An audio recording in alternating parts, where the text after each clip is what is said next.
ਰੋਜ਼ਾਨਾ ਲੋਕ ਨਾਥ ਟੀਵੀ ਦਾ special programme ਖਬਰ ਸਵੇਰ ਦੇਖ ਰਹੇ ਹੋ ਤੁਸੀਂ। ਮੈਂ ਹਾਂ ਸੁਖਵਿੰਦਰ ਸਿੰਘ ਸਿੱਧੂ। ਪ੍ਰੋਗਰਾਮ ਦੇ ਵਿੱਚ ਲੈ ਕੇ ਹਾਜ਼ਰ ਹਾਂ ਪੰਜਾਬ ਤੇ ਭਾਰਤ ਦੇ ਸਮੇਤ ਦੁਨੀਆ ਭਰ ਦੀਆਂ ਕੁਝ ਵੱਡੀਆਂ ਖਬਰਾਂ। ਸਭ ਤੋਂ ਪਹਿਲਾਂ ਗੱਲਬਾਤ ਕਰਾਂਗੇ ਕਿ ਨਵਜੋਤ ਸਿੰਘ ਸਿੱਧੂ ਨੂੰ ਵੱਡਾ ਝਟਕਾ ਲੱਗਿਆ। ਇਸ ਝਟਕੇ ਚੋਂ ਕਿ ਨਵਜੋਤ ਸਿੰਘ ਸਿੱਧੂ ਉੱਭਰ ਪਾਉਣਗੇ, ਬਾਹਰ ਨਿਕਲ ਪਾਉਣਗੇ, ਰਾਹਤ ਦੀ ਖਬਰ ਆਊਗੀ ਜਾਂ ਫਿਰ ਹੋਰ ਇਸ ਮਾਮਲੇ 'ਚ ਦੱਸਣਗੇ ਕੀ ਮਾਮਲਾ ਹੈ, ਉਸ ਤੇ ਗੱਲਬਾਤ ਕਰਾਂਗੇ। ਤਾਂ ਉਧਰ ਸੁਨੀਲ ਜਾਖੜ ਦਾ ਵੀ ਵੱਡਾ ਬਿਆਨ ਆਇਆ, ਜਿਸ ਤੋਂ ਬਾਅਦ ਪੂਰੇ ਪੰਜਾਬ ਦੀ ਜਿਹੜੀ ਸਿਆਸਤ ਪੂਰੇ ਤਰੀਕੇ ਦੇ ਨਾਲ ਗਰਮਾ ਗਈ ਹੈ। ਉਸ ਤੇ ਗੱਲਬਾਤ ਕਰਾਂਗੇ। ਨਾਲ ਹੀ ਨਾਲ ਗੱਲਬਾਤ ਕਰਾਂਗੇ ਯੂਕਰੇਨ ਅਤੇ ਰੂਸ ਦੀ ਜੰਗ ਨੂੰ ਲੈ ਕੇ। ਰੂਸ ਦੇ ਵੱਲੋਂ ਯੂਕਰੇਨ ਦੀ ਫੌਜ ਨੂੰ ਤਖਤਾ ਪਲਟਣ ਦਾ ਸੱਦਾ ਦਿੱਤਾ ਗਿਆ ਹੈ। ਕਿਉਂ ਅਜਿਹੀ ਗੱਲ ਕਹੀ ਜਾ ਰਹੀ ਹੈ? ਤਾਂ ਉਧਰ ਯੁੱਧ ਬੰਦ ਕਰਨ ਦੇ ਲਈ ਰੂਸ ਨੇ ਯੂਕਰੇਨ ਅੱਗੇ ਕਿਹੜੀਆਂ ਦੋ ਵੱਡੀਆਂ ਸ਼ਰਤਾਂ ਰੱਖੀਆਂ ਨੇ, ਉਸ ਤੇ ਗੱਲਬਾਤ ਕਰਾਂਗੇ। ਗੱਲਬਾਤ ਕਰਨ ਦੇ ਲਈ ਮੇਰੇ ਨਾਲ ਰੋਜ਼ਾਨਾ ਦੀ ਤਰ੍ਹਾਂ ਰਾਜਨੀਤਿਕ ਮਾਹਰ ਦੇ ਤੌਰ ਤੇ ਡਾਕਟਰ ਭੀਮਿੰਦਰ ਸਿੰਘ ਜੀ ਜੁੜੇ ਹੋਏ ਨੇ। ਸਭ ਤੋਂ ਪਹਿਲਾਂ ਸਵਾਗਤ ਕਰਦੇ ਹਾਂ ਡਾਕਟਰ ਸਾਹਿਬ, ਸਵਾਗਤ ਹੈ ਪ੍ਰੋਗਰਾਮ ਦੇ ਵਿੱਚ। बहुत बहुत शुक्रिया, मेहरबानी, धन्यवाद सुखविंदर जी।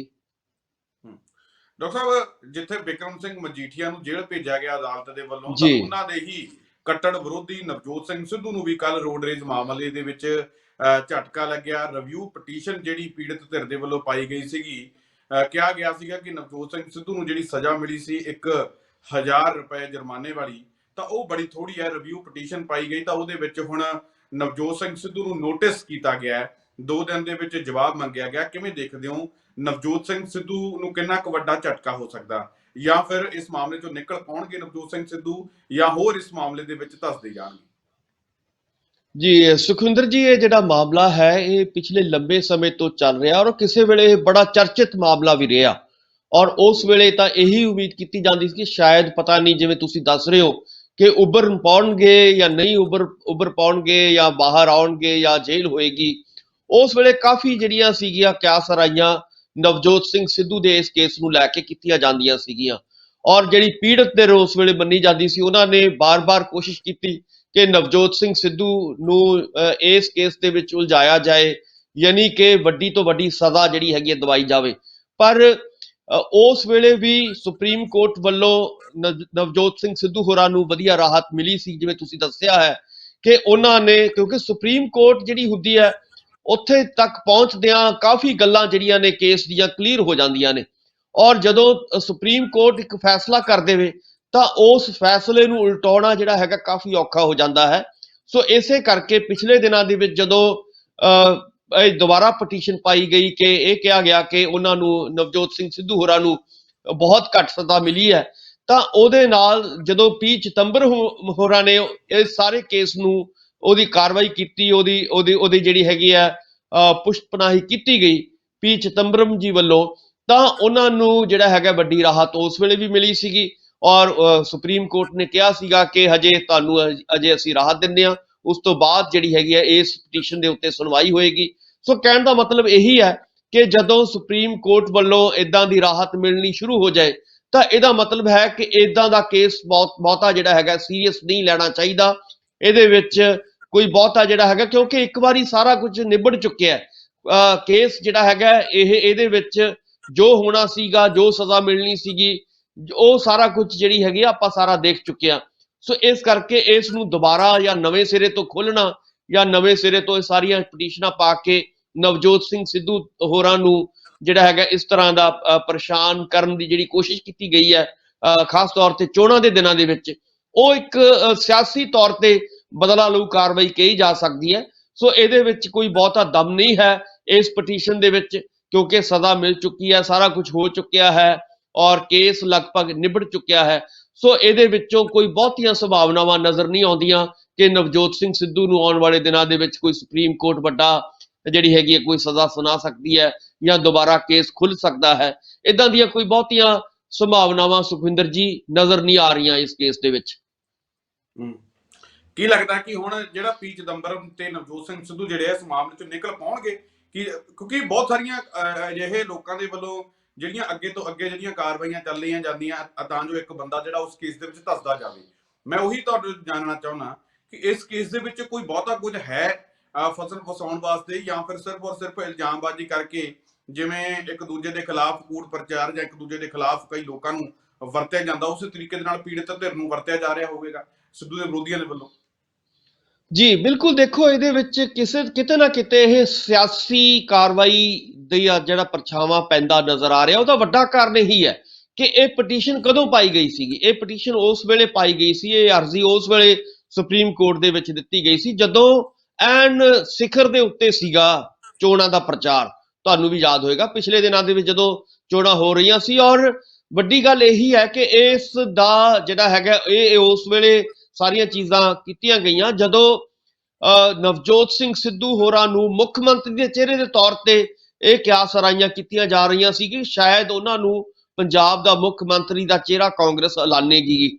ਇਸੇ ਤਰ੍ਹਾਂ ਤੁਸੀਂ ਦੇਖਿਆ ਹੋਵੇਗਾ, ਸਿਰਫ ਇਹੀ ਨਹੀਂ ਸਗੋਂ ਇੱਥੋਂ ਤੱਕ ਸਿਆਸੀ ਬਦਲਾਖੋਰੀ ਲਈ ਗਈ ਜਾਂ ਉਹ ਪੇਸ਼ ਕੀਤੀ ਗਈ ਆਪਣੇ ਵੱਲੋਂ, ਖਾਸ ਤੌਰ ਤੇ ਉਹਨਾਂ ਦੇ ਸਿਸਟਰ ਹੋਰਾਂ ਵੱਲੋਂ, ਔਰ ਉਹਨਾਂ ਦੇ ਨਵਜੋਤ ਸਿੰਘ ਸਿੱਧੂ ਹੋਰਾਂ ਦੇ ਸਿਸਟਰ ਇੱਕਦਮ ਬਾਹਰ ਆਏ ਔਰ ਉਹਨਾਂ ਨੇ ਜਿਸ ਕਿਸਮ ਦੇ ਦੋਸ਼ ਨਵਜੋਤ ਸਿੰਘ ਸਿੱਧੂ ਦੇ ਉੱਤੇ ਲਾਏ, ਉਹ ਵੀ ਕਿਤੇ ਨਾ ਕਿਤੇ ਇਦਾਂ ਦੀ ਕਾਰਵਾਈ ਤੁਹਾਡੇ ਨਾਲ ਤੁਸੀਂ ਜਿਵੇਂ ਕਿਹਾ ਹੈ ਕਿ ਜਿਹੜਾ ਪੋਲੀਟੀਕਲ ਵੈਂਡੇਟਾ ਹੈ ਉਸ ਨੂੰ ਮੱਦੇਨਜ਼ਰ ਰੱਖਦੇ ਹੋਏ ਇਹ ਸਮਝ ਲਿਆ ਜਾ ਸਕਦਾ ਹੈ ਇਸ ਗੱਲ ਨੂੰ। ਸੋ ਕਹਿਣ ਦਾ ਮਤਲਬ ਇਹੀ ਹੈ, ਚਾਹੇ ਇਹ ਪਟੀਸ਼ਨ ਹੋਵੇ ਚਾਹੇ ਕੋਈ ਹੋਰ ਇਸ ਤਰ੍ਹਾਂ ਦੀਆਂ ਕਾਰਵਾਈਆਂ ਹੋਣ, ਤਾਂ ਇਹਦੇ ਵਿੱਚੋਂ ਕੋਈ ਬਹੁਤਾ ਕੁਝ ਨਿਕਲਣ ਦੀਆਂ ਸੰਭਾਵਨਾਵਾਂ ਨਜ਼ਰ ਨਹੀਂ ਆ ਰਹੀਆਂ।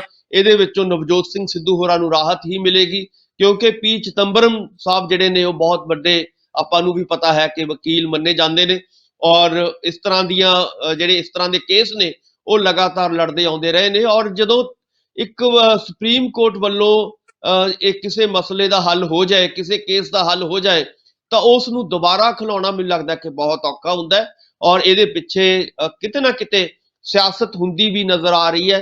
ਸੋ ਇਸ ਕਰਕੇ ਬਹੁਤੀਆਂ ਸੰਭਾਵਨਾਵਾਂ ਜਿਵੇਂ ਤੁਸੀਂ ਕਿਹਾ ਹੈ ਕਿ ਇਹੀ ਨੇ ਕਿ ਨਵਜੋਤ ਸਿੰਘ ਸਿੱਧੂ ਹੋਰਾਂ ਨੂੰ ਰਾਹਤ ਪਹਿਲਾਂ ਵੀ ਮਿਲੀ ਸੀਗੀ, ਆਉਣ ਵਾਲੇ ਦਿਨਾਂ ਦੇ ਵਿੱਚ ਵੀ ਸੁਪਰੀਮ ਕੋਰਟ ਵੱਲੋਂ ਰਾਹਤ ਮਿਲਣ ਦੀਆਂ ਜ਼ਿਆਦਾ ਸੰਭਾਵਨਾਵਾਂ ਨਜ਼ਰ ਆ ਰਹੀਆਂ ਨੇ ਸੁਖਵਿੰਦਰ ਜੀ।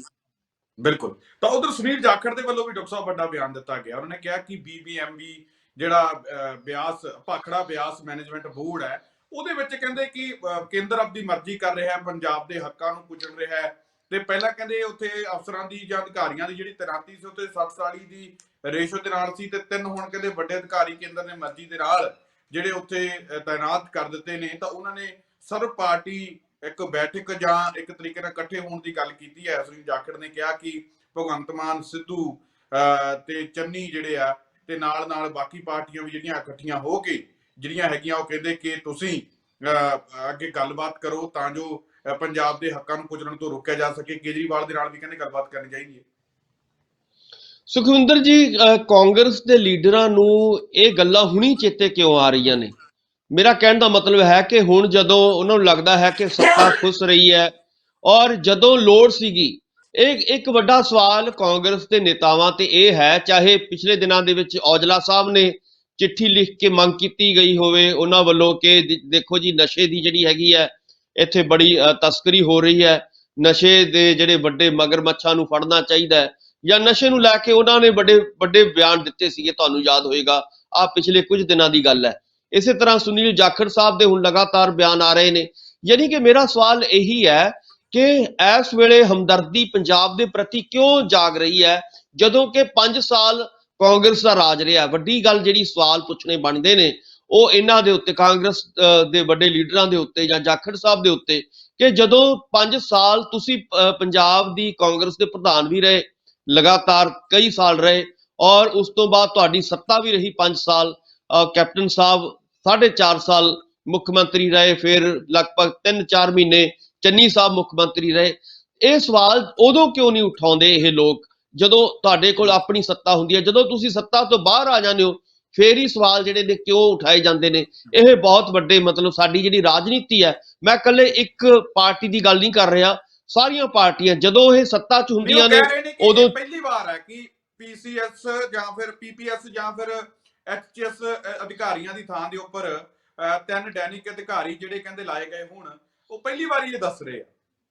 ਸੁਖਵਿੰਦਰ ਜੀ, ਮੈਂ ਇਹੀ ਗੱਲ ਕਹਿ ਰਿਹਾ ਕਿ ਜਦੋਂ ਪਿਛਲੇ ਦਿਨਾਂ ਦੇ ਵਿੱਚ ਇੱਕ ਮੁੱਦਾ ਉੱਠਿਆ ਸੀ ਔਰ ਆਪਾਂ ਨੇ ਉਹਦੇ ਤੇ ਪ੍ਰੋਗਰਾਮ ਵੀ ਕੀਤਾ ਸੀਗਾ ਕਿ ਪੰਜਾਬ ਦੇ ਵਿੱਚ ਜਿੰਨੀਆਂ ਵੀ ਅਧਿਕਾਰੀ ਲਾਏ ਜਾਂਦੇ ਨੇ, ਜਿੰਨੀਆਂ ਵੀ ਨੌਕਰੀਆਂ ਦਿੱਤੀਆਂ ਜਾਂਦੀਆਂ ਨੇ, ਉਹ ਬਾਹਰਲੇ ਇਲਾਕਿਆਂ ਦੇ ਜਾਂ ਬਾਹਰਲੀਆਂ ਪ੍ਰਾਂਤਾਂ ਦੇ ਲੋਕਾਂ ਨੂੰ ਜ਼ਿਆਦਾਤਰ ਉਹਨਾਂ ਦੇ ਵਿੱਚ ਨੌਕਰੀ ਮਿਲਦੀ ਹੈ। ਉਦੋਂ ਵੀ ਇਹ ਲਗਭਗ ਇਸੇ ਤਰ੍ਹਾਂ ਦਾ ਮੁੱਦਾ ਸਾਹਮਣੇ ਆ ਰਿਹਾ ਸੀਗਾ। ਯਾਨੀ ਕਿ ਮੈਂ ਕਹਿਣਾ ਕਿ ਬੇਸ਼ੱਕ ਇਹ ਮੁੱਦਾ ਪਹਿਲਾ ਹੈ, ਇਹ ਪਹਿਲੀ ਵਾਰੀ ਹੈ, ਪਰ ਇਸ ਤਰ੍ਹਾਂ ਦੇ ਨਾਲ ਜੁੜੇ ਹੋਏ ਮੁੱਦੇ ਕਿ ਪੰਜਾਬੀਆਂ ਨੂੰ ਨੌਕਰੀਆਂ ਦੇ ਵਿੱਚ ਜਿਹੜੀ ਰਿਜ਼ਰਵੇਸ਼ਨ ਮਿਲਣੀ ਚਾਹੀਦੀ ਹੈ ਪੰਜਾਬ ਦੇ ਵਿੱਚ ਜਾਂ ਚੰਡੀਗੜ੍ਹ ਦੇ ਵਿੱਚ, ਉਹ ਰਿਜ਼ਰਵੇਸ਼ਨ ਨਹੀਂ ਮਿਲੀ ਪਿਛਲੇ ਲੰਮੇ ਸਮੇਂ ਤੋਂ। ਜਦੋਂ ਅਸੀਂ ਦੇਖਦੇ ਹਾਂ, ਚਾਹੇ ਉਹ ਪੁਲਿਸ ਦੀ ਭਰਤੀ ਹੋਵੇ ਜਾਂ ਹੋਰ ਕੋਈ ਭਰਤੀਆਂ ਹੋਣ, ਯਾਨੀ ਕਿ ਮੇਰਾ ਕਹਿਣ ਦਾ ਮਤਲਬ ਹੈ ਕਿ ਜੇ ਪੰਜਾਬ ਦੇ ਪ੍ਰਤੀ ਇੰਨੀ ਤੁਹਾਨੂੰ ਹਮਦਰਦੀ ਹੈ ਤਾਂ ਉਸ ਵੇਲੇ ਇਹ ਗੱਲਾਂ ਜਦੋਂ ਹੁੰਦੀਆਂ ਨੇ ਵੱਧਦੀਆਂ ਇੱਥੋਂ ਤੱਕ ਪਹੁੰਚੀਆਂ ਨੇ। ਇਹ ਨਹੀਂ ਕਿ ਇੱਕਦਮ ਹੀ ਸੈਂਟਰ ਸਰਕਾਰ ਨੇ ਆਪਣੇ ਜਿਹੜੇ ਅਧਿਕਾਰੀ ਲਿਆ ਕੇ ਪੰਜਾਬ ਦੇ ਉੱਤੇ ਥੋਪਤੇ। ਇਹ ਗੱਲਾਂ ਨੀਚੇ ਤੋਂ ਹੇਠਾਂ ਤੋਂ ਚੱਲਣੀਆਂ ਸ਼ੁਰੂ ਹੋਈਆਂ ਨੇ। ਪਹਿਲਾਂ ਉਹਨਾਂ ਨੇ ਪੰਜਾਬ ਦੀ ਜਿਹੜੀ ਰਿਜ਼ਰਵੇਸ਼ਨ ਸੀਗੀ ਉਹ ਖਤਮ ਕਰਾਈ, ਫਿਰ ਚੰਡੀਗੜ੍ਹ ਦੀ, ਕਿਉਂਕਿ ਯੂਟੀ ਹੈ, ਯੂਟੀ ਦੀ ਦੇ ਵਿੱਚ ਰਿਜ਼ਰਵੇਸ਼ਨ ਜਿਹੜੀ ਹੈਗੀ ਆ, ਉਹ ਪੰਜਾਬ ਦੇ ਹੱਕ ਜਿਹੜੇ ਸੀਗੇ ਉਹ ਕੁਚਲੇ ਗਏ। ਯਾਨੀ ਕਿ ਪੰਜਾਬ ਦੇ ਹੱਕਾਂ ਦੇ ਉੱਤੇ ਡਾਕਾ ਇਹ ਪਹਿਲੀ ਵਾਰੀ ਨਹੀਂ ਪੈ ਰਿਹਾ। ਪਿਛਲੇ ਲੰਮੇ ਸਮੇਂ ਤੋਂ, ਚਾਹੇ ਉਹ ਅਕਾਲੀ ਦਲ ਬੀਜੇਪੀ ਦੀ ਸੱਤਾ ਰਹੀ ਹੋਵੇ, ਉਦੋਂ ਵੀ ਪੰਜਾਬ ਦੇ ਪੰਜਾਬੀਆਂ ਦੇ ਹੱਕਾਂ ਦੇ ਉੱਤੇ ਡਾਕਾ ਪੈਂਦਾ ਰਿਹਾ। ਇਸੇ ਤਰ੍ਹਾਂ ਪਿਛਲੇ ਜਿਹੜੇ 5 ਸਾਲ ਨੇ ਕਾਂਗਰਸ ਸਰਕਾਰ ਰਹੀ ਹੈ, ਉਦੋਂ ਵੀ ਪੰਜਾਬੀਆਂ ਨੂੰ ਪੰਜਾਬ ਦੇ ਵਿੱਚ ਨੌਕਰੀ ਕਰਨ ਦੇ ਉੱਤੇ ਜਿਹੜੇ ਸੀਗੇ ਆਪਾਂ ਸਾਰੇ ਜਾਣਦੇ ਹਾਂ ਕਿ ਉਹ ਹੱਕ ਨਹੀਂ ਮਿਲੇ ਜਿਹੜੇ ਪੰਜਾਬੀਆਂ ਨੂੰ ਮਿਲਣੇ ਚਾਹੀਦੇ ਸੀਗੇ। ਇਸੇ ਤਰ੍ਹਾਂ ਪੰਜਾਬੀ ਭਾਸ਼ਾ ਨੂੰ ਲੈ ਕੇ, ਜੋ ਪੰਜਾਬੀ ਭਾਸ਼ਾ ਦੀ ਗੱਲ ਆਪਾਂ ਸਾਰੇ ਜਾਣਦੇ ਹਾਂ, ਚਾਹੇ ਚੰਡੀਗੜ੍ਹ ਦੇ ਵਿੱਚ ਪੰਜਾਬੀ ਭਾਸ਼ਾ ਦੀ ਗੱਲ ਕਰਨੀ ਹੋਵੇ, ਚਾਹੇ ਪੰਜਾਬ ਦੇ ਵਿੱਚ ਗੱਲ ਕਰਨੀ ਹੋ, ਯਾਨੀ ਕਿ ਕੁੱਲ ਮਿਲਾ ਕੇ ਜਿਹੜੇ ਪੰਜਾਬੀਅਤ ਦੇ ਮੁੱਦੇ ਨੇ, ਇਹ ਪਿਛਲੇ ਲੰਮੇ ਸਮੇਂ ਤੋਂ ਇਹਨਾਂ ਦਾ ਹਨਨ ਹੋ ਰਿਹਾ ਹੈ। ਪਰ ਇਹ ਜਿਹੜੇ ਲੀਡਰ ਸਾਹਿਬਾਨ ਨੇ, ਇਹਨਾਂ ਨੂੰ ਹੁਣ ਕਿਉਂ ਯਾਦ? ਜਿਹੜਾ ਵੱਡਾ ਸਵਾਲ ਇਹਨਾਂ ਦੇ ਉੱਤੇ ਪੁੱਛਣਾ ਬਣਦਾ ਹੈ ਕਿ ਜਦੋਂ ਅੱਜ ਸੱਤਾ ਤੋਂ ਬਾਹਰ ਹੋਣ ਦੀਆਂ ਸੰਭਾਵਨਾਵਾਂ ਕਾਂਗਰਸ ਨੂੰ ਲੱਗ ਰਹੀਆਂ ਨੇ, ਉਸ ਵੇਲੇ ਉਹਨਾਂ ਨੂੰ ਇਹ ਯਾਦ ਆ ਰਿਹਾ ਹੈ ਕਿ ਅੱਛੀ ਗੱਲ ਹੈ, ਮੈਂ ਨਹੀਂ ਕਹਿੰਦਾ ਕਿ ਇਹ ਮਾੜੀ ਗੱਲ ਹੈ, ਹੋਣੀ ਚਾਹੀਦੀ ਹੈ, ਪਰ ਇਹ ਹੋਣੀ ਪਿਛਲੇ ਲੰਮੇ ਸਮੇਂ ਤੋਂ ਚਾਹੀਦੀ ਸੀਗੀ। ਜੇ ਤੁਸੀਂ ਪੰਜਾਬ ਪ੍ਰਤੀ, ਪੰਜਾਬੀਅਤ ਪ੍ਰਤੀ, ਪੰਜਾਬੀ ਭਾਸ਼ਾ ਪ੍ਰਤੀ ਸਮਰਪਿਤ ਹੋ, ਸੰਵੇਦਨਸ਼ੀਲ ਹੋ, ਤਾਂ ਤੁਹਾਨੂੰ ਇਹੀ ਗੱਲਾਂ ਅੱਜ ਤੋਂ 4 ਸਾਲ ਪਹਿਲਾਂ ਜਾਂ 5 ਸਾਲ ਪਹਿਲਾਂ, ਜਾਂ ਜਦੋਂ ਅਕਾਲੀ ਦਲ ਇਹ ਸਾਰੇ ਕਰ ਰਿਹਾ ਸੀਗਾ, ਬੀਜੇਪੀ ਦੇ ਜਦੋਂ ਸੱਤਾ ਸੀਗੀ, ਉਦੋਂ ਇਹ ਸਾਰੀਆਂ ਚੀਜ਼ਾਂ, ਉਦੋਂ ਸਵਾਲ ਜਿਹੜੇ ਸੀਗੇ ਚੁੱਕਣੇ ਚਾਹੀਦੇ। ਹੁਣ ਇਹ ਚੀਜ਼ਾਂ ਜਿਹੜੀਆਂ ਨੇ ਕਾਫੀ ਵੱਧ ਚੁੱਕੀਆਂ ਨੇ। ਮੇਰਾ ਕਹਿਣ ਦਾ ਮਤਲਬ ਹੈ ਕਿ ਇਹਦਾ ਮਤਲਬ ਇਹ ਨਹੀਂ ਕਿ ਚੰਗੀ ਗੱਲ ਹੈ ਕਿ ਜਦੋਂ ਜਬ ਜਾਗੇ ਤभी ਸਵੇਰਾ। ਇਹ ਚੰਗੀ ਗੱਲ ਹੈ ਕਿ ਸਾਰੇ ਜਿਹੜੇ ਲੋਕ ਨੇ, ਖਾਸ ਤੌਰ ਤੇ ਜਿਹੜੇ ਪੰਜਾਬ ਨੂੰ ਪਿਆਰ ਕਰਨ ਵਾਲੇ ਲੋਕ ਨੇ, ਪੰਜਾਬੀਅਤ ਨੂੰ ਪਿਆਰ ਕਰਨ ਵਾਲੇ ਲੋਕ ਨੇ, ਔਰ ਉਹਨਾਂ ਨੂੰ ਇਕੱਠੇ ਹੋ ਕੇ ਸੈਂਟਰ ਦੇ ਉੱਤੇ ਪ੍ਰੈਸ਼ਰ ਬਣਾਉਣਾ ਚਾਹੀਦਾ। ਇੱਕ ਚੰਗੀ ਗੱਲ ਹੈਗੀ ਹੈ, ਪਰ ਸਵਾਲ ਤਾਂ ਇਹੀ ਹੈ ਨਾ, ਜਿਹੜਾ ਵੱਡਾ ਸਵਾਲ ਹੈ ਇਸ ਵੇਲੇ ਇਹੀ ਹੈ ਕਿ ਹੁਣ ਹੀ ਕਿਉਂ, ਹੁਣ ਪਹਿਲਾਂ ਕਿਉਂ ਨਹੀਂ? ਜਦੋਂ ਸਾਰੀਆਂ ਚੀਜ਼ਾਂ, ਜਦੋਂ ਪੰਜਾਬ ਇੱਕ ਮਤਲਬ ਸਭ ਤੋਂ ਹੇਠਲੇ ਦਰਜੇ ਦਾ ਸੂਬਾ ਬਣ ਚੁੱਕਿਆ ਹੈ, ਆਪਾਂ ਸਾਰੇ ਜਾਣਦੇ ਹਾਂ, ਕਿਸੇ ਵੇਲੇ 1 ਨੰਬਰ ਦਾ ਸੂਬਾ ਸੀਗਾ, ਅੱਜ ਇਹਦਾ ਨੰਬਰ 23ਵੇਂ 24ਵੇਂ ਨੰਬਰ ਤੇ ਹੈ। ਕਿਉਂਕਿ ਸਾਡੇ ਹੁਕਮਰਾਨਾਂ ਨੇ, ਸਾਡੀਆਂ ਪੋਲੀਟੀਕਲ ਪਾਰਟੀਆਂ ਨੇ ਜਦੋਂ ਇਹ ਆਵਾਜ਼ਾਂ ਉਠਾਉਣੀਆਂ ਚਾਹੀਦੀਆਂ ਸੀਗੀਆਂ, ਉਸ ਵੇਲੇ ਆਵਾਜ਼ਾਂ ਨਹੀਂ ਉਠਾਈਆਂ, ਔਰ ਉਸ ਵੇਲੇ ਚੁੱਪ ਧਾਰੀ ਰੱਖੀ। ਔਰ ਉਹਦਾ ਨਤੀਜਾ ਹੈ ਕਿ ਇਹ ਜਿਹੜੀਆਂ ਚੀਜ਼ਾਂ, ਜਿਹੜੀਆਂ ਜਾਖੜ ਸਾਹਿਬ ਕਹਿ ਰਹੇ ਨੇ ਕਿ ਪੰਜਾਬ ਇੱਥੋਂ ਤੱਕ ਪਹੁੰਚ ਗਿਆ ਹੈ ਕਿ ਹੁਣ, ਕਿਉਂਕਿ ਕੇਂਦਰ ਸਰਕਾਰ ਦੀ ਨੀਤੀ ਕੀ ਹੈ? ਕੇਂਦਰ ਸਰਕਾਰ ਦੀ ਤਾਂ ਨੀਤੀ ਇਹੀ ਹੈ ਕਿ ਸਾਰੀਆਂ ਚੀਜ਼ਾਂ ਨੂੰ ਸੈਂਟਰਲਾਈਜ਼ ਕਰੋ, ਕੇਂਦਰੀਕਰਨ ਕਰੋ ਹਰ ਸ਼ਕਤੀ ਦਾ। ਸੋ ਜੇਕਰ ਕੇਂਦਰੀਕਰਨ ਹੁੰਦਾ ਹੈ ਤਾਂ ਲਾਜ਼ਮੀ ਤੌਰ ਤੇ ਇਹ ਸਾਰੀਆਂ ਚੀਜ਼ਾਂ ਜਿਹੜੀਆਂ ਨੇ ਉਹ ਸਾਡੇ ਹੱਥੋਂ ਖਿਸਕ ਜਾਣਗੀਆਂ।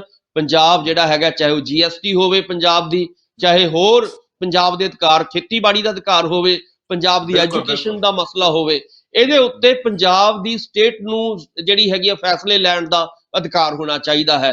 ਪਰ ਪਿਛਲੇ ਦਿਨਾਂ 'ਚ ਕੀ ਹੋ ਰਿਹਾ, ਚਾਹੇ ਖੇਤੀਬਾੜੀ ਨੂੰ ਲੈ ਕੇ ਤੁਸੀਂ ਦੇਖੋਗੇ 3 ਕਾਨੂੰਨ ਜਿਹੜੇ ਸੀਗੇ ਉਹ ਸੈਂਟਰ ਵੱਲੋਂ ਥੋਪੇ ਗਏ, ਜਾਂ ਐਜੂਕੇਸ਼ਨ ਪਾਲਿਸੀ ਜਿਹੜੀ ਸੀਗੀ ਪੰਜਾਬ ਦੇ ਉੱਤੇ ਥੋਪੀ ਗਈ, ਸਟੇਟਾਂ ਦੇ ਉੱਤੇ ਥੋਪੀ ਗਈ।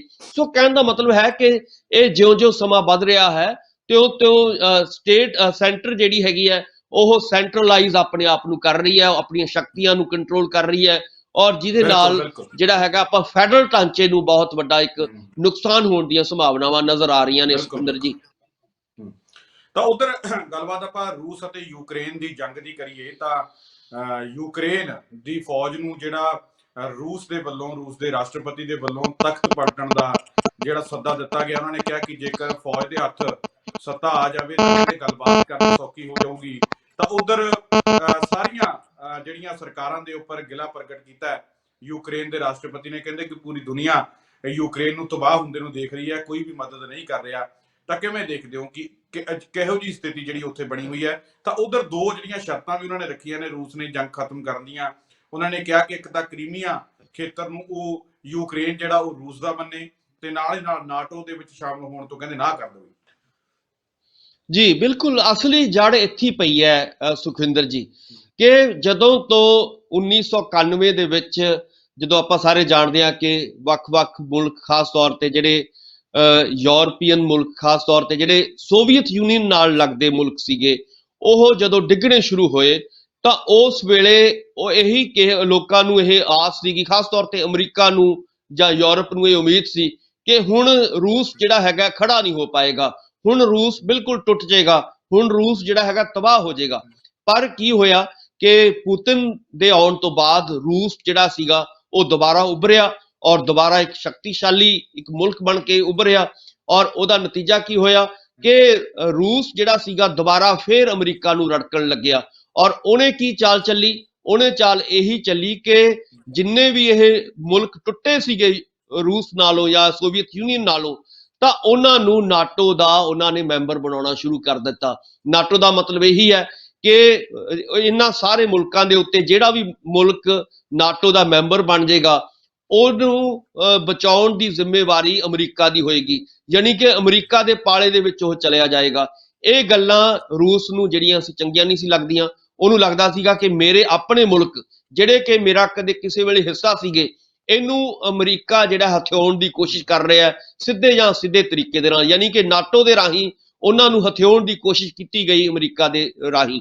ਸੋ ਕਹਿਣ ਦਾ ਮਤਲਬ ਹੈ ਕਿ ਜੇਕਰ ਹੁਣ ਦੁਬਾਰਾ ਰੂਸ ਖੜਾ ਹੋ ਕੇ ਆਪਣੇ ਹੱਕ ਮੰਗ ਰਿਹਾ ਹੈ ਆਪਣੇ ਪੁਰਾਣੇ ਮੁਲਕਾਂ ਨੂੰ ਜਾਂ ਆਪਣੇ ਪੁਰਾਣੇ ਸਾਥੀਆਂ ਨੂੰ, ਔਰ ਇਹ ਵੱਡੀ ਗੱਲ ਸਮਝਣ ਵਾਲੀ ਇਹੀ ਹੈ ਕਿ ਯੂਕਰੇਨ ਦੇ ਵਿੱਚ ਜਿਹੜੇ ਵੀ ਲੋਕ ਰਹਿੰਦੇ ਨੇ ਉਹਨਾਂ ਦਾ ਸੰਬੰਧ ਅਮਰੀਕਾ ਦੀ ਬਜਾਏ ਰੂਸੀਆਂ ਨਾਲ ਜ਼ਿਆਦਾ ਹੈ, ਚਾਹੇ ਭਾਸ਼ਾ ਦੇ ਤੌਰ ਤੇ ਵੇਖ ਲਓ, ਚਾਹੇ ਸੱਭਿਆਚਾਰ ਦੇ ਤੌਰ ਤੇ ਵੇਖ ਲਓ, ਯਾਨੀ ਕਿ ਉਹ ਜ਼ਿਆਦਾਤਰ ਰੂਸ ਦੇ ਨਾਲ ਮਿਲਦੇ ਜੁਲਦੇ ਲੋਕ ਨੇ, ਉਹਨਾਂ ਨੂੰ ਪਸੰਦ ਕਰਨ ਵਾਲੇ ਲੋਕ ਨੇ। ਇਸੇ ਕਰਕੇ ਤੁਸੀਂ ਦੇਖਿਆ ਹੋਵੇਗਾ ਕਿ ਪਿਛਲੇ ਲੰਬੇ ਸਮੇਂ ਤੋਂ ਕ੍ਰੀਮੀਆ ਦੇ ਉੱਤੇ ਵੀ ਉਹਨਾਂ ਨੇ ਆਪਣਾ ਹੱਕ ਜਮਾਇਆ, ਔਰ ਇਸੇ ਤਰ੍ਹਾਂ ਦੂਜੇ ਬਾਕੀ ਜਿਹੜੀਆਂ ਹੋਰ ਛੋਟੇ-ਛੋਟੇ ਮੁਲਕ ਸੀਗੇ ਉਹਨਾਂ ਦੇ ਨਾਲ ਵੀ ਉਹਨਾਂ ਨੇ ਹਮਦਰਦੀ ਜ਼ਾਹਿਰ ਕੀਤੀ। ਔਰ ਪਿਛਲੇ ਦਿਨਾਂ ਦੇ ਵਿੱਚ ਯੂਕਰੇਨ ਦੇ ਵਿੱਚੋਂ ਹੀ ਦੋ ਮੁਲਕਾਂ ਨੂੰ ਉਹਨਾਂ ਨੇ ਜਿਹੜੀ ਹੈਗੀ ਮਾਨਤਾ ਦਿੱਤੀ ਹੈ।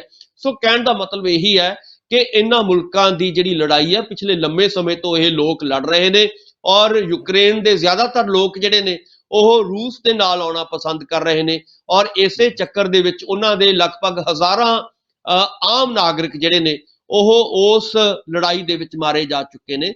ਸੋ ਕਹਿਣ ਦਾ ਮਤਲਬ ਹੈ ਕਿ ਅਮਰੀਕਾ ਜਿਹੜਾ ਸਾਮਰਾਜੀ ਮੁਲਕ ਹੈ ਔਰ ਜਿਹੜਾ ਕਿ ਇਸ ਵੇਲੇ ਕਹਿ ਰਿਹਾ ਕਿ ਮੈਂ ਨਾਟੋ ਦੇ ਰਾਹੀਂ ਇਹਨਾਂ ਮੁਲਕਾਂ ਦੇ ਉੱਤੇ ਕਬਜ਼ਾ ਕਰਾਂਗਾ, ਤਾਂ ਮੈਨੂੰ ਲੱਗਦਾ ਹੈ ਕਿ ਉਹਦੇ ਨਾਲ ਕੋਈ ਦਿਖਾਈ ਨਹੀਂ ਦੇ ਰਿਹਾ ਔਰ ਅਮਰੀਕਾ ਦੀਆਂ ਗਿੱਦੜ ਭਮਕੀਆਂ ਦੀ ਕੋਈ ਪਰਵਾਹ ਨਹੀਂ ਕਰ ਰਿਹਾ। ਔਰ ਇਹੀ ਕਾਰਨ ਹੈ ਕਿ ਅਮਰੀਕਾ ਦੇ ਨਾਲ ਲੱਗਦੇ ਜਿਹੜੇ ਦੂਜੇ ਮੁਲਕ ਨੇ ਉਹ ਕੋਈ ਯੂਕਰੇਨ ਦਾ ਬਹੁਤਾ ਸਾਥ ਨਹੀਂ ਦੇ ਰਹੇ।